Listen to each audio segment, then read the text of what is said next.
My name is María Francisca Javier, Mary Francis Xavier. I'm from Argentina and I've been a sister 29 years.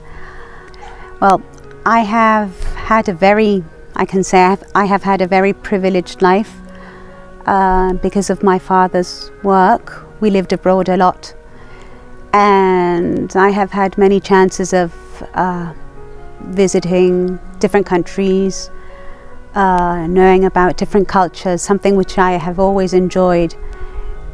And I have a very good family, very good friends.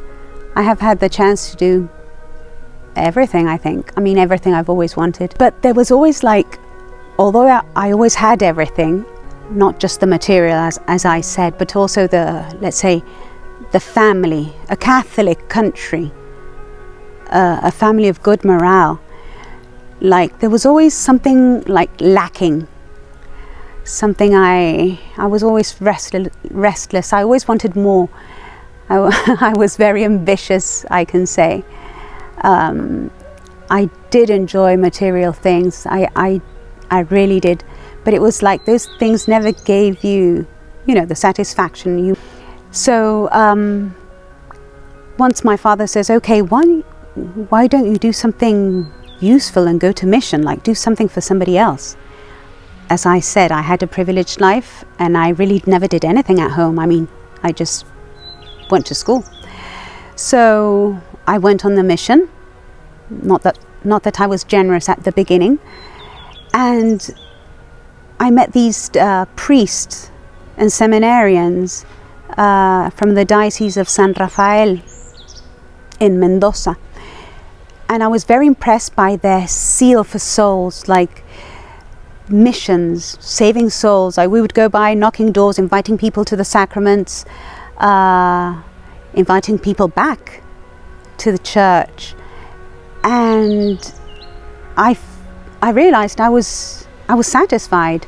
That phrase of St. Augustine, our heart is restless until it rests in you. And it was that. I was I had everything.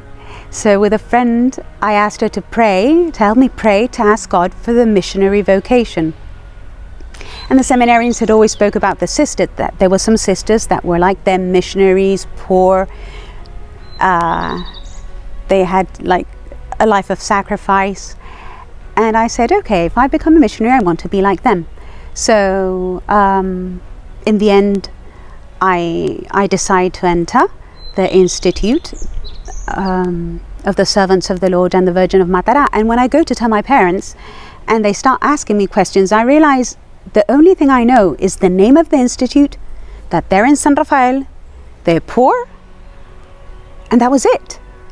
So I entered the convent and we had to take a mattress, a basin to wash our clothes. We were really poor. I mean, the first 2 years of my convent life, we ate potatoes and spaghetti and pasta. That was it. That was the menu. No sauce, sometimes no salt. Yet we were so happy because it's the poverty for God. I mean, yeah, we didn't have heat.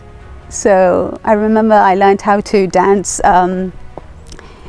zapateo, when you kind of tap your feet, because it was the way to keep warm.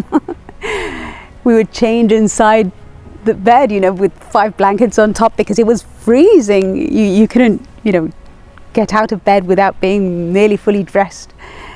Yet, yeah, all of us remember those days as one of the best of our lives. And that's the thing when one does things for God, because whatever we do, I mean, if it's for God, you have that absolute satisfaction. And I had the grace of being a missionary for 29 years. I was 3 years in the States, in Brooklyn. I went to Taiwan for 6 years and something. Hong Kong for 6 months. I went to Egypt for a year to help in a school. And then I came to Italy in the year 2000 to help with the pilgrimages of the millennium. And well, I just finished studying in university after 6 years and a half. And now God called me to monastic life, so here I am in Genoa, another way of missioning from a cloister, which is another grace. So just whatever you do, just make sure you do the will of God to be happy.